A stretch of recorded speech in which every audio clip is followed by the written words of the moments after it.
You haven't seen Michael in years, right? Surely, you'll renounce any inheritance? One day, a phone call came to our home. The voice on the other end mocked us, and I couldn't contain my anger. I grabbed the receiver from my granddaughter, who had been handling the call. Listen here. We won't renounce any inheritance. Don't you dare speak nonsense. This child is. I, Nancy, aged 63, have been living with my husband James and our son Michael. Since getting married and having a child, I started working part-time, and I continue to do so. James has led a straightforward life as an office worker, and he was an ordinary man in both good and bad ways. He is 2 years older than me, but his gentle nature and the inexplicable charm that made it impossible to ignore drew me to marry him. After Michael was born, James became a doting father, spending weekends playing with Michael and taking him out.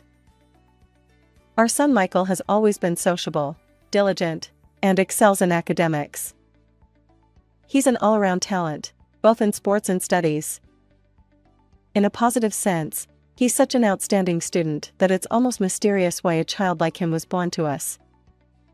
He's also quite good-looking, and apparently popular among women. After graduating from college, Michael left home and independently started and managed an IT-related company at a young age. Both James and I are incredibly proud of Michael. He's our pride and joy. As time passed, when Michael turned 28, we received news that he had married a woman named Sophia and they had started living together. Since Michael had left home and become independent, he rarely contacted us, perhaps due to his busy work schedule. However, he hadn't mentioned anything about being in a relationship with this woman until now. To our surprise, he reached out after a long time, sharing both the news of his marriage and the birth of their child. Given his position as a company executive, it's understandable that he leads a hectic life. Despite our initial apprehensions about Sophia, she turned out to be a wonderful person. Despite being 7 years younger than Michael, she was remarkably mature and quickly became comfortable with our family. Sophia frequently visited our home, bringing their daughter Emma along. Understanding Michael's busy schedule, she took it upon herself to keep us updated with photos of Emma's growth, a clear sign that she genuinely cared about Emma's happiness. Seeing Sophia's dedication to supporting our son while wholeheartedly caring for their child, we felt joy and pride. Simultaneously, we resolved to assist our son and daughter-in-law whenever needed. Although Michael's income made financial difficulties unlikely, we wanted to lighten their burden if any unforeseen circumstances arose. One fateful day, tragedy struck my son's family. It was Emma's 6th birthday, and Michael happened to have a day off. Taking advantage of the opportunity, they planned a family trip and booked a cozy resort hotel. However, during their journey, they were involved in a terrible car accident. While driving on the highway, a large truck rear-ended their vehicle. Michael sustained severe injuries and required 6 months of recovery. Sophia, on the other hand, was critically injured and unconscious when she was transported to the hospital. Sadly, despite all efforts, she passed away. Fortunately, Emma escaped with minor injuries. Upon investigating the accident, we learned that Sophia had instinctively shielded Emma during the impact. Thanks to her selfless act, Emma remained safe, but she lost her mother. Since Michael was still hospitalized and unable to fulfill the role of chief mourner, we conducted Sophia's funeral on his behalf. Emma struggled to accept the sudden and permanent separation from her mother, tearfully standing before Sophia's casket. Emma's emotional wounds run deep, and we must help her heal. James and I discussed Emma's future. Given Michael's prolonged hospitalization and rehabilitation, and with Sophia no longer with us, we decided to care for Emma during this difficult time. Of course, I had already discussed Emma's situation with Michael in advance, and he had given his consent. I'm entrusting Emma to you. Emma, Dad will be in the hospital for a while and won't be able to take care of you. So during this time, Grandma and Grandpa will look after you. Is that okay? Emma, shocked by losing her mother and facing an unexpected new life, was bewildered. However, my husband James and I wholeheartedly took care of Emma. Whenever James had a day off, we tried to spend time together as a family. On other days, we made sure to communicate with Emma, ensuring she didn't feel lonely. Our efforts paid off, and Emma gradually adapted to our life, slowly healing the emotional wounds from losing her mother. As time passed since the accident, Michael's condition stabilized to some extent. He returned to work early, eager to make up for the work he missed during his hospitalization. However, Emma remained with us. I wondered how long Michael intended to keep his child with us, especially since she would soon start elementary school. But considering that Michael's role as a company executive involved responsibilities beyond our understanding, we interpreted his actions favorably. Now, I had decided to document Emma's growth, just as the late Sophia had done for us, by taking photos and sending them via email. However, Michael never responded. For us, Emma is undoubtedly our granddaughter. Emma's father is Michael. I believed that he should be aware of Emma's future. Frustrated by his lack of communication, I sent him a straightforward email. Michael, I'd like to discuss Emma's elementary school enrollment. Could you visit us at home? If you're too busy, I can come to your place. Shortly afterward, Michael called me. I confronted him. Michael, you can't keep ignoring Emma. Yes, work might be demanding, but don't you realize your responsibilities as a father? Emma has missed you terribly since she hasn't seen you in so long. Michael's response shocked me. Mom, there's something I need to tell you. Please continue raising Emma as if she were your own. You see, I can't handle parenting. It's impossible. Besides, I have a new girlfriend now, and having Emma around would be inconvenient. And honestly, from the beginning, I never felt any affection for Emma. She's not even Sophia's biological child. I was utterly stunned by his shocking revelation. No affection for Emma? Not Sophia's child? What on earth was going on? Wait a minute, what exactly are you saying? What have you done? Explain. I demanded. Michael's response hit me like a ton of bricks. Emma is the child of a woman I was dating around the same time before I married Sophia. You! Sophia was such a kind person, and you did something like that? I couldn't believe it. Michael, always well-liked, diligent since his student days, and excelling in his professional life, had blindsided us. We never imagined he'd be involved in such a messy situation. True, he had his share of admirers, but the idea that Michael would engage in such reckless behavior. And this woman was interested in me. He continued. But I felt we weren't compatible for marriage. Still, I didn't want to completely cut ties, so we maintained a casual relationship. Then, somehow, she became pregnant with Emma. She demanded that I acknowledge the baby and break off my engagement with Sophia. Michael's revelations shattered my heart. Surely, he had hurt many other women along the way. As a woman myself, anger toward our own child began to build. I had rejected everything, but that woman went ahead and gave birth to Emma without my consent, and then she took her own life, leaving her child behind and selfishly departing. You! You're not kidding, are you? You drove someone to suicide, and yet you think you're blameless? That's absurd. Clearly, you're the one at fault. My anger flared up at Michael's heartless behavior. The revelation left me dumbfounded.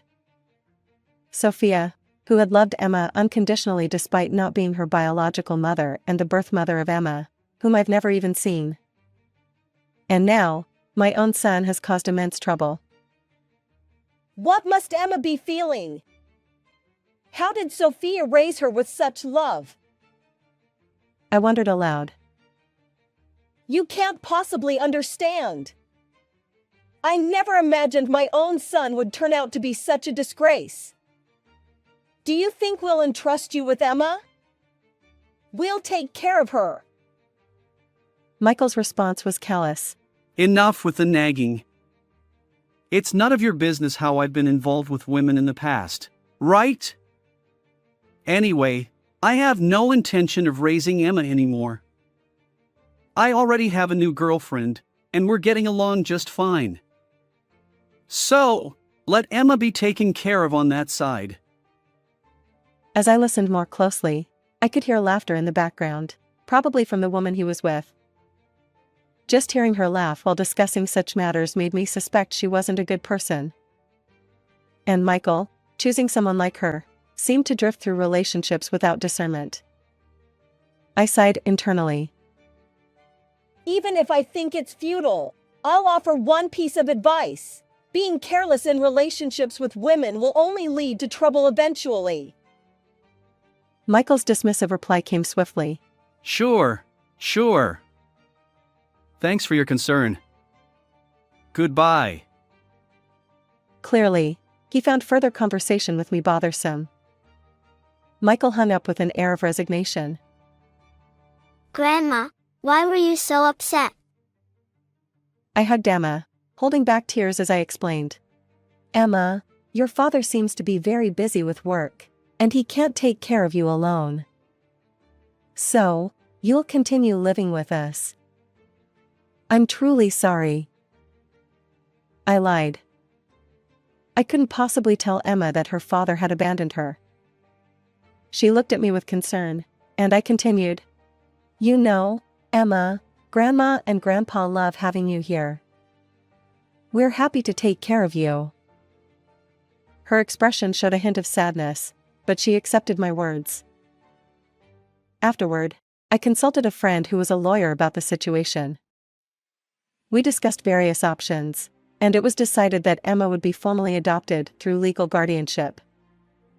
This would be better than leaving her in a state of indefinite custody. Additionally, for Emma's future, I filed for child support from Michael through the lawyer. I knew that direct requests from me would likely be ignored, so involving a lawyer seemed more effective. Surprisingly, Michael accepted the child support claim without much resistance. Initially, he had hesitated, but he realized it was better to comply promptly rather than prolong the dispute. However, after the first few months of consistent payments, he stopped altogether. Despite several follow-up requests, there was no response, and I eventually gave up. As time passed, Emma turned 18 years old. I had decided that once Emma became an adult, I would reveal something I had kept hidden all these years. However, since Emma's university entrance exams were approaching, I waited until those were over. With the exams successfully completed and only the results pending, I finally disclosed the truth to Emma about what her father had told me. Emma was shocked. Even though it happened when she was young, the fact that I had kept this secret from her hit her hard. She learned that her biological mother was someone else entirely, and Sophia had been her nurturing mother. On the day I revealed this, Emma was so overwhelmed that she retreated to her room. But the next day, she approached my husband and me with a determined expression. Grandma, if you had told me the truth when I was little, I might not have handled it well. But I understand now that you were trying to protect me. I may not know what kind of person gave birth to me, but those who raised me until now were my late mother and my grandparents. So even if my father abandoned me, I don't feel any sadness. I've realized that. My husband and I cried tears of joy. And in my heart, I silently reported to Sophia in heaven.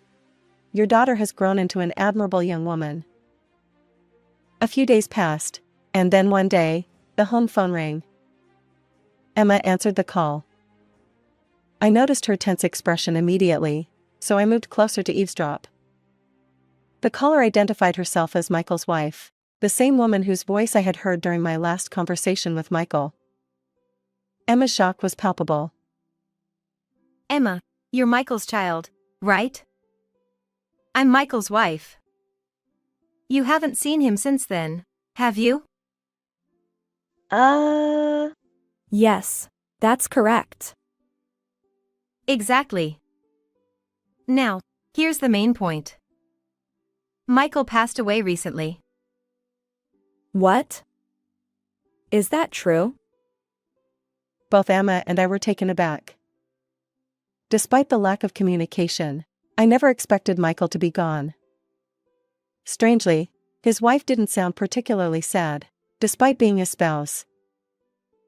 Anyway, you haven't seen Michael in ages, and you've been living with your grandparents, right?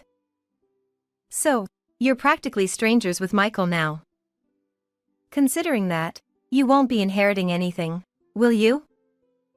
Besides, it's not like you deserve any inheritance as a stranger. Listening to their conversation, I realized that Michael's wife had married him for financial gain.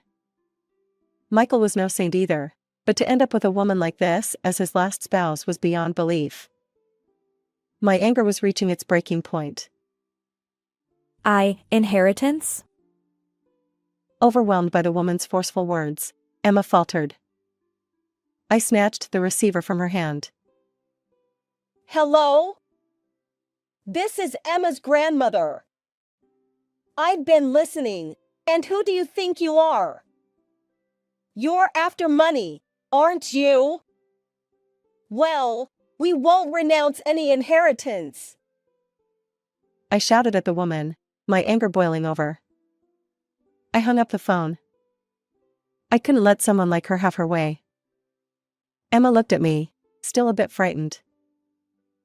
I'm sorry, Emma, but sometimes we need to stand up firmly to people like that. We'll handle this, so watch and learn. Later, I consulted my friend, the lawyer, again. As it turned out, Emma's adoption was a regular adoption, which meant her legal relationship with Michael remained intact. Initially, I had considered severing all ties with her father, but my friend advised against it. If Emma completely cut ties with Michael, she'd lose her right to inherit anything if something unfortunate happened to him. So, we opted for a regular adoption that maintained their legal connection. Through the lawyer, I made a statement to Michael's wife that Emma would not renounce her inheritance, and we demanded the unpaid child support that Michael had failed to pay. The unpaid child support amounted to a substantial sum, around $100,000. Michael's wife couldn't afford it, even with the inheritance she received. To settle the debt, she sold her house, and her subsequent whereabouts remained unknown. Rumor had it she was living quietly in some apartment. One day, Emma treated my husband and me to dinner using the money she had saved from her part-time job. It's not much, but it's my way of expressing gratitude to you two who raised me. For me, her words meant more than the dinner itself. I felt immense gratitude toward Sophia, who had lovingly nurtured Emma despite their lack of blood relation. Sophia's legacy lived on, and we continued to live happily with Emma. How did you find this story? If you enjoyed it, consider subscribing to our channel. Until next time.